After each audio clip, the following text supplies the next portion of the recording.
Hello, the internet, and welcome back to What I Think I Know with me, Dan Brigantino. Today, we're going to change things up a little bit. Last week, the episode was like an hour and 5 minutes long, and also I called it something about Chinese whales. Um, I think that kind of knocked it down the list there. But also, there's probably not a whole lot of people wanting to listen to me drone on for an hour.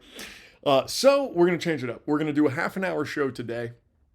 I kind of think if I could do an hour show once a week, I should probably be able to do a half hour show twice a week. So we might be quicker to our 2 shows a week. Um, we'll see. We'll see what we can do. I hope I can. If I can't, I do apologize. But we'll get there eventually. So on today's docket, we have a few updates. Not very many because the last episode only got one view, I think, and that was me. So nobody saw it. So don't need to update anything much. But if you do go back and rewatch it, there were two things, main things. There's a bunch of other stuff I would change. But anyway, the main thing is I said that Pakistan hid Saddam Hussein from us for like 10 years. I should have said Osama bin Laden. Very different fellas. Well, sort of, I guess. Different human beings, kind of, sort of the same thing. But anyway, it was Osama bin Laden who was hiding out in Pakistan for a little over 10 years. And the Pakistanis allowed him and knew he was there and all that, protected him. The other one was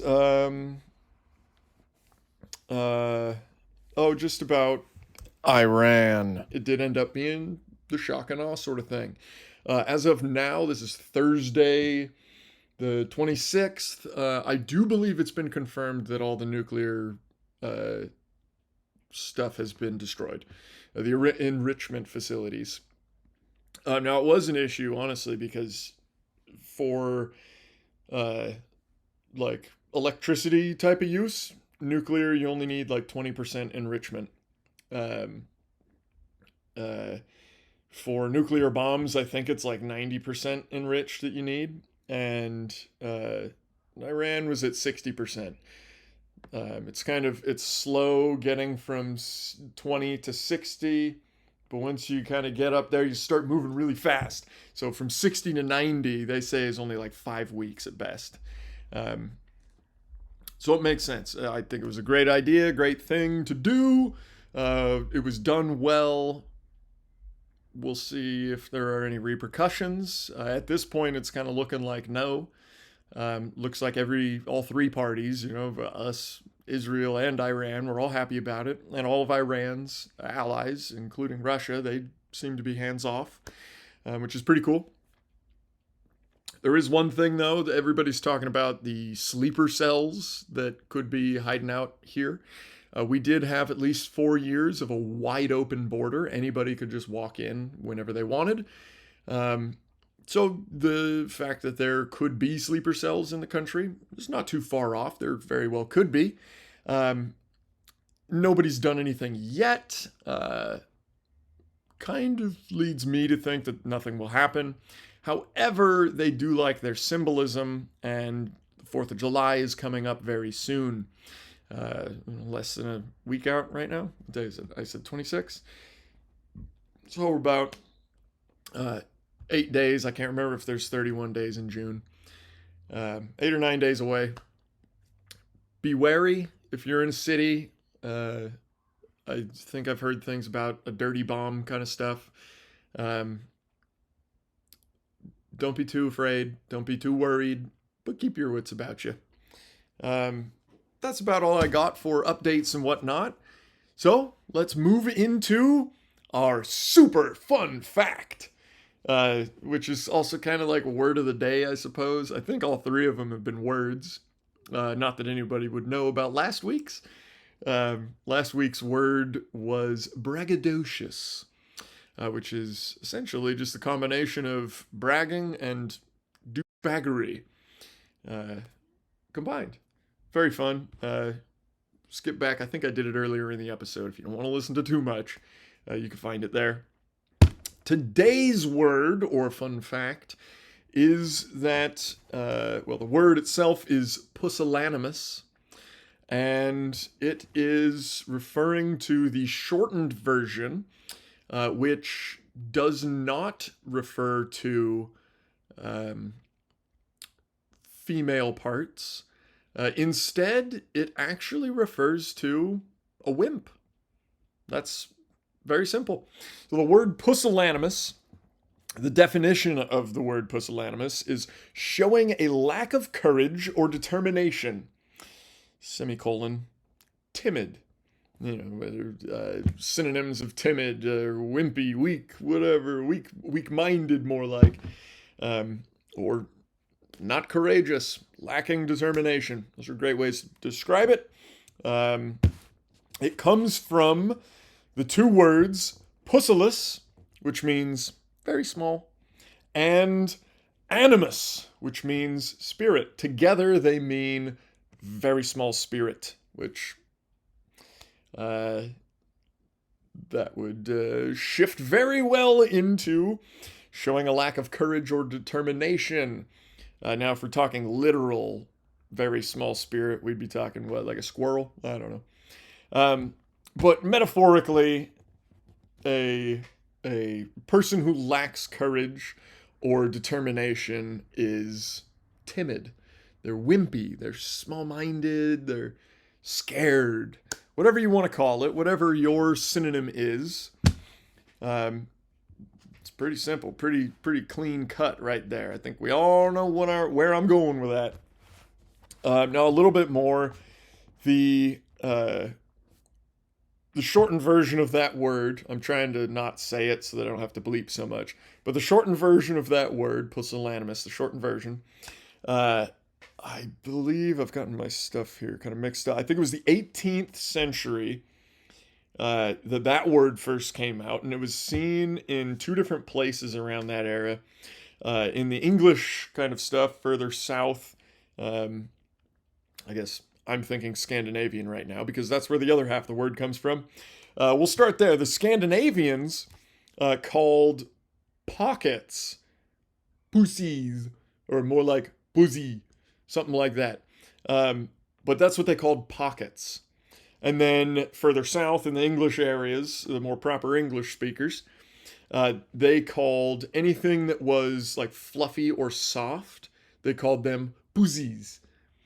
Something along those lines. Obviously, I wasn't around at that point, so, 400 years ago, what did I say, 18th century? Anyway, I wasn't around 400 years ago, so I don't know how they pronounced it exactly, but the spelling was pretty much the same. They used Z's instead of S's, but long story short, you have essentially soft, or what did I say, soft or timid from the English, and you had pocket from the Scandinavians. The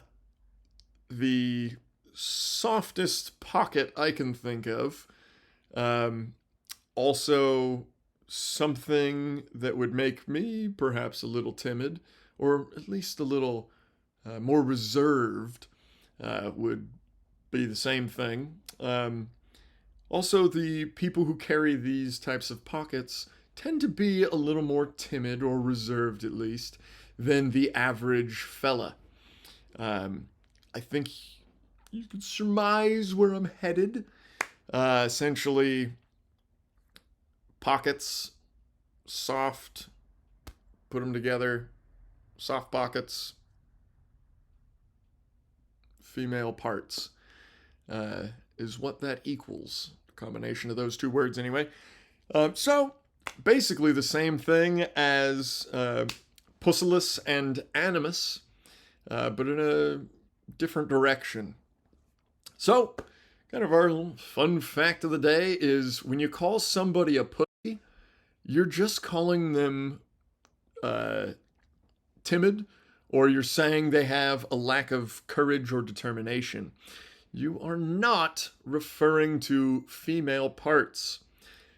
Something that's always bothered me about, I guess, the English language or whatever. I know the English language pretty well. I've known this fact for many, many years. Um, and I learned it just because people would say, hey, you can't say that because of this reason. It offends women or whatever. Has nothing to do with women. It's very clear in the dictionary. It has 0% to do with women. So, anyway, use pusillanimous instead. It'll make the people happier, I guess. Next up on the docket, we have my theory of the day. I think I already said this, but I'm trying to keep these episodes down to about 30 minutes, maybe even 25. I might do a 25 minutes, see how that goes, whatever. We'll figure it out as we go. My theory of the day, my notes actually just say no future. So I hope I'm right in saying that my theory was about the fact that we do not live in the future today. A lot of people think we do. You hear, oh, this is 2021, you could do whatever. I mean, it's not 2021, but we've been hearing that since like 2016, probably. So I just kind of want to illustrate the fact or how we are not in the future. And that would simply be nothing has changed. We started off as cave people. All right, we had your cavemen over here. And then as time goes, we started farming, which means we ended up with like shops and things like that. And that would be over here. And, well, we're pretty much still there.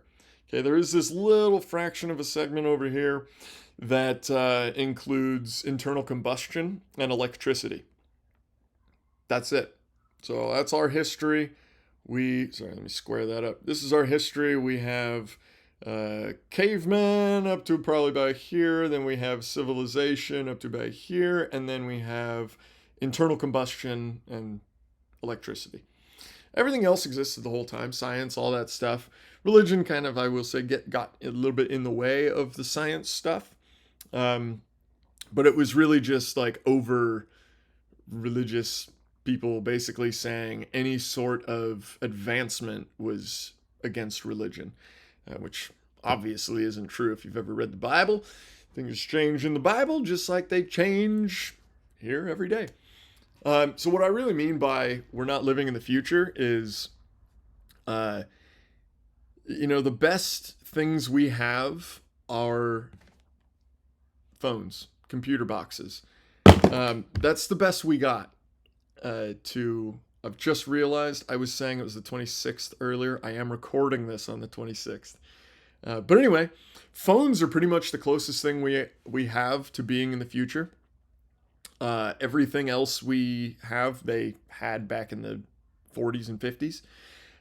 That was truly, if you want to call any time the future, you can call that time the future, because they went over the course of like 50 years, they went from no electricity anywhere on the planet aside from lightning, and living in little cabins hand built with dirt floors. You got to go down to the river every day to grab food. My grandfather, in fact, he told me when I was growing up, they only had 1 day a week with a bath day kind of thing with warm water, where they would get one big bucket of water, heat it up, and everybody would take a bath. Unfortunately for him, he was the youngest of the family, and they went in seniority there, age, whatever, oldest first kind of thing. So by the time he got to it, he said it was always too gross and cold anyway. So he just went down to the creek and showered like every day. So things like that, that was a dirt floor. That was only like I don't even remember, 1914, I think. Might have been more like 1923. I cannot remember that. I'll have to look that up later. But anyway, so we went from dirt floors, no electricity, to now you've got a fridge, a television, a microwave in your house at all times. Everybody's got them over the course of like 50 years. Pretty darn crazy right there. That's what I would call living in the future. Other than that, We don't have flying cars. We don't have flying buildings. We don't have robot maids aside from Roomba, which useless. Yeah, we got basically nothing except we did learn how to make like timers, so you can, pour your coffee grounds and water into your coffee maker, hit the timer, and at 5 a.m. it starts running. You wake up to nice fresh brewed coffee. We still had that back in the 40s and 50s. That is not new technology. I believe the only truly new technology would be our cell phones. I don't even think AI is new technology truly.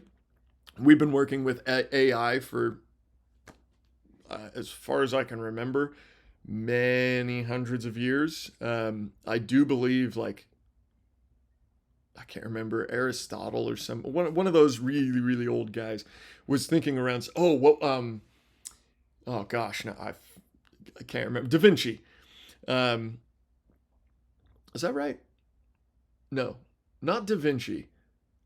I can't remember the guy's name. It was. Let me know in the comments. It was the dude who had all the predictions.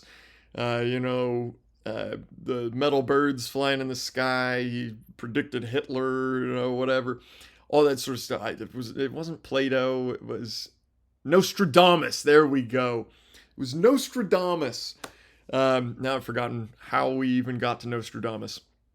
Oh yeah, well he had timers and stuff. He was working on robots, um, and therefore that led him into thinking about artificial intelligence. Um, so essentially, I'm saying artificial intelligence at this point is no better than it was in 1200. That's the year 1200. Truly, I just think it is a program that can kind of read English and respond to you. Kind of like if anybody remembers the 20 question, it was a little orb with the 20 questions game. If anybody remembers that, I think that is basically the same AI we're working with today. I really don't believe that it's any sort of crazy technology. But I digress. Let's get away from that digression. Yeah, we are not living in the future. We are simply living in a year that the way it's written feels like the future, I think. I remember like 2002 thinking, oh, 2010, that's forever from now. That's the future right there. Well, now we're 2025 and nothing has changed other than people get offended more often. They're a lot softer. They're harder to live around, uh, especially on the roads. Gosh darn it. I don't think I've mentioned anything about roads in today's show, but now I have. Learn how to fucking drive. Okay. So basically, we may live in 2025. It may seem like we should be living in the future, but we're far from it. We are still living in, at best, the 70s. Anyway, want me to dive deeper in on that? I can. Especially into like the differences between 1970 and now.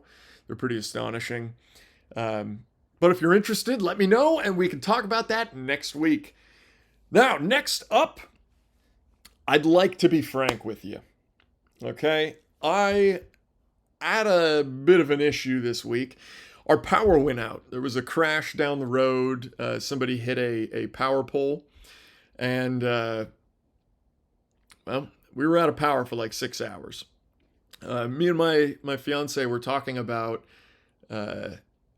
how to kind of deal with it.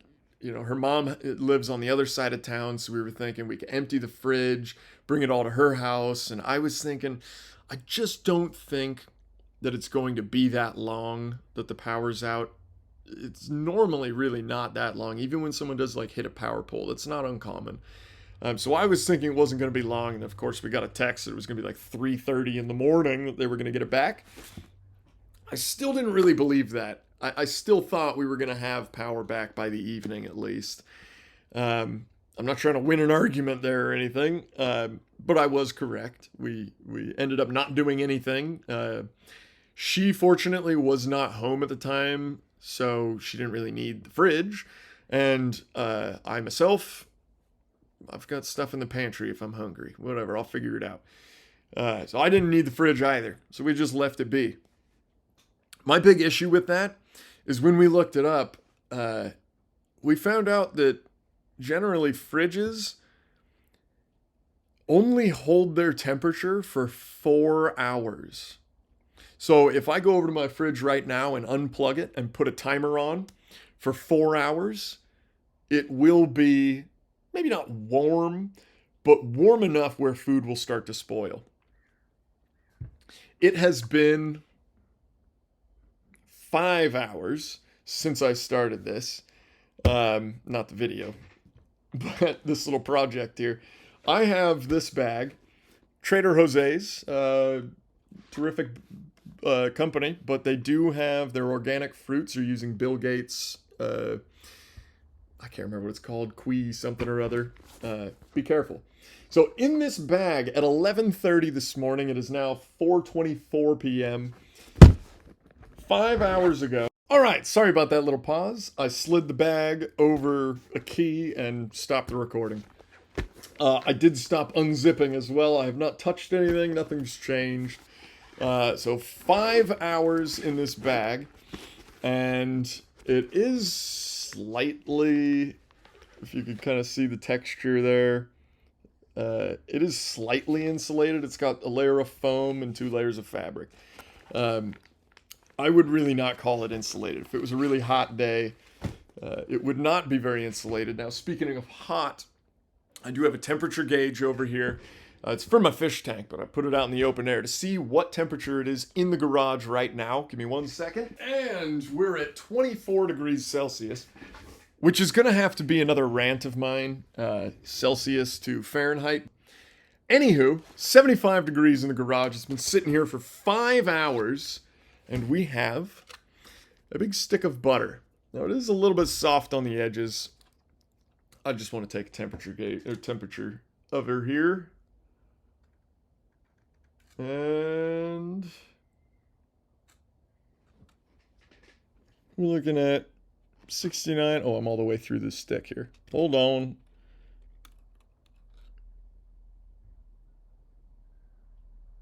Yeah, 68 and a half. I'm still finding cooler sections. Anyway, what I'm saying is, essentially, out in the open air, that butter took 5 hours to thaw and become spreadable. Why would a fridge take exactly the same amount of time? I would like some answers on that, because here in California, if you're not here, you might be in one of the other stupid states.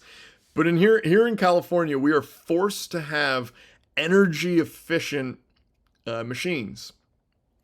Here's what energy efficiency looks like. We have high efficiency compressors.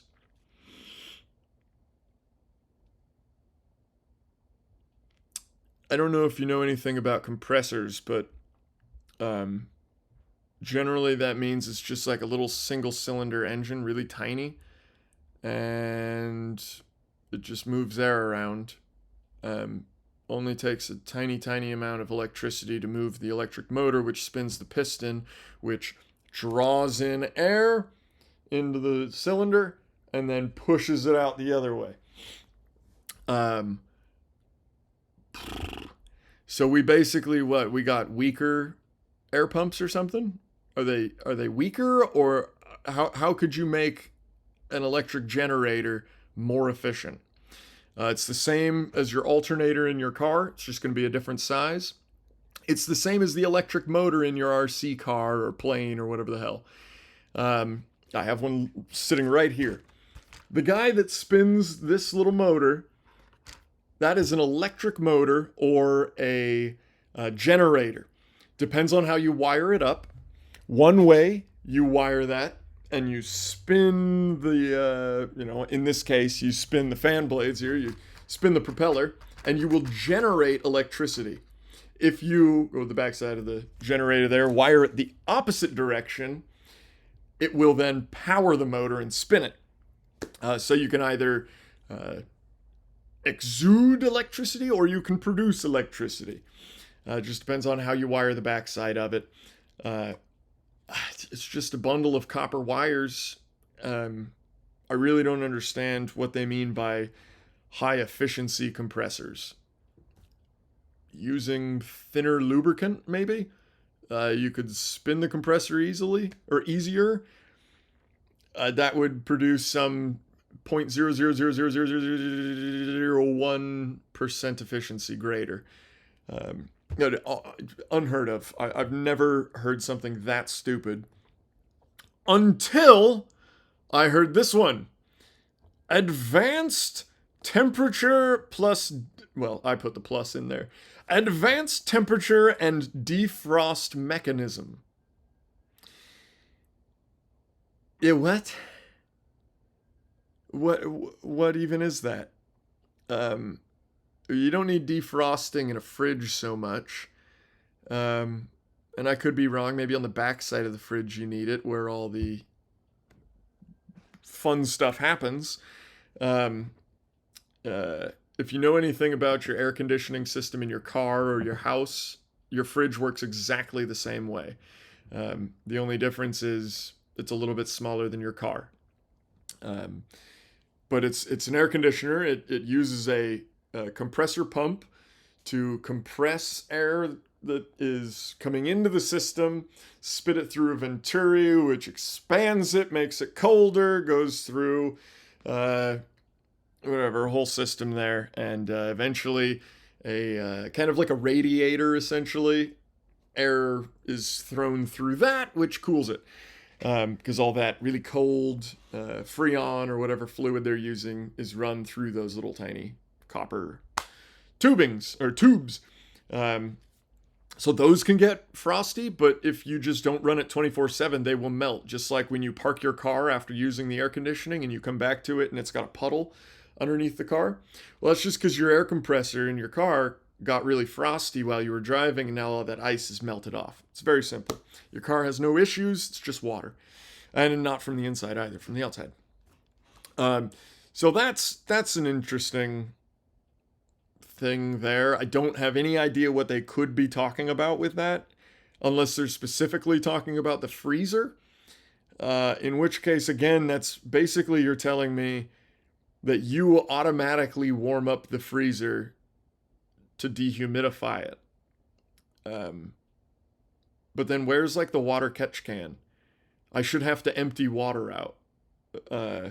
So none of that makes sense to me. Then we have the final thing, improved insulation. All of our fancy high efficiency refrigerators have better insulation. But do they actually? Do they really? Because the internet tells me that just like today in 2025, nearly 100 years ago, well, I guess not nearly because we're still 25 years away from being 100 years away. So it's exactly 75 years ago in the year 1950. Our fridge still could only keep things cold for 4 hours after the power shut off. I've got a Yeti fridge sitting. I was going to grab it, but it's got stuff piled on top of it. But I've got a Yeti cooler that will keep one small bag of icy for like 3 days in 100-degree weather. You're telling me that the fridge can only keep cold for 4 hours? We pay an enormous amount of money in electricity bills. You're trying to tell me that this is more efficient? It seems like, first off, nothing has changed since the 50s, but second off, that's trash. It is absolute trash. Do not understand why we're using them. I will never understand 90% of the laws that California enacts. Boy, I wish I could get into more fun stuff. One of them is that recently California denied. Oh gosh, I can't remember what it was.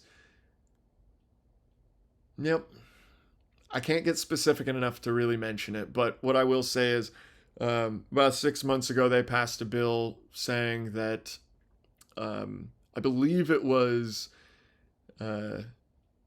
hard Ring was not a felony in California. That's how insane our government is. They don't care about you, and they don't care about me. They only care about the green money. I mean, good on them, I guess. They're rich as hell.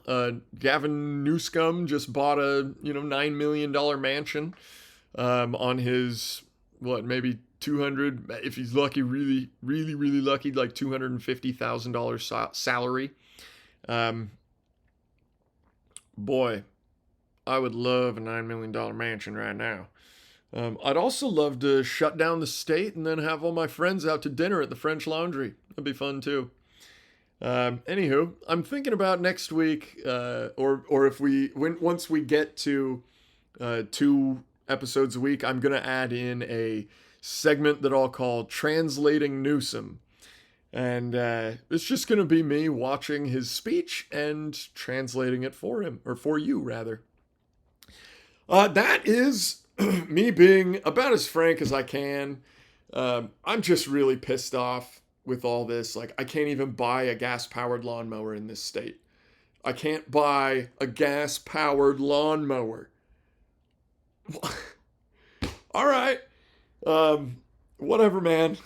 I'm wasting gasoline, or not really, but in the long run, we get all of our electricity from the burning of fossil fuels, coal, that sort of stuff. We do not get it from the wind farms. We don't get it from solar panels, nothing like that.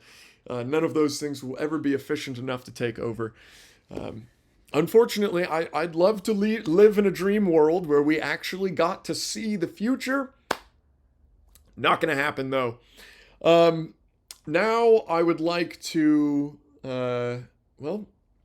say goodbye.